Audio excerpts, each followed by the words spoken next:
Education system भाई तब भी से ये वो चल रहा है।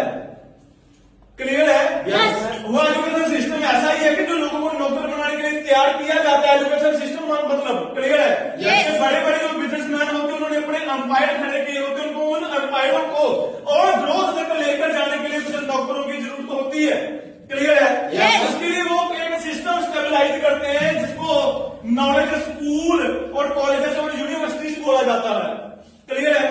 जब मेरे जैसे बाहर देश के नौजवान, आपके जैसे होनहार नौजवान क्लियर है पढ़ते हैं, उनके माँ बाप अपने जीवन की जमा पूंजी तो लगाते हैं। क्लियर है? लगाने के बाद जहां तो उनको कुछ मिलता नहीं है, अगर मिलता भी है उनका मकसद एक ही होता है जो उनके बॉस का होता है कि भाई इस अंपायर को और अच्छा क्लियर है और अच्छा बनाना है, इस बिजनेस को और अच्छा बनाना है। क्लियर है? और एक बंदा 20 साल 30 साल की एजुकेशन लेने के बाद लोग 35 साल तक पढ़ ही रहे हैं।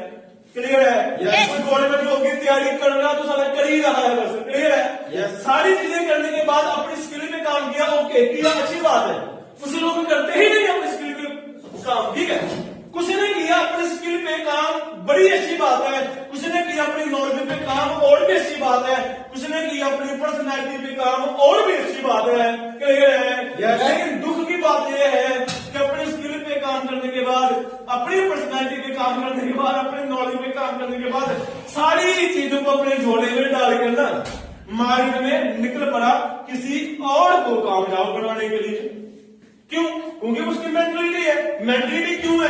क्योंकि वो उसी सिस्टम का एक पार्ट बन चुका है बचपन से लेकर आज तक। हमारे माइंड में जो भी प्रोग्रामिंग हुई है, जो भी हुई है, क्लियर है? जिसको आप लोग सोचते हो सर मेरी सोचना थोड़ी सी अलग है, अलग कैसी अलग? क्लियर है? वो वही सेम सोच रहा है जो शायद 100 में से 99 लोग सोचते हैं, सेम तो भी वही सोच रहा है। क्लियर है? ये एक जॉब करूंगा कुछ हुआ तो ठीक है, नहीं तो दूसरी जॉब करूंगा, कुछ हुआ तो ठीक, नहीं तो तीसरी जॉब करूंगा। तो बार बार एक ही कुएं में क्यों गिरना चाह रहे हो?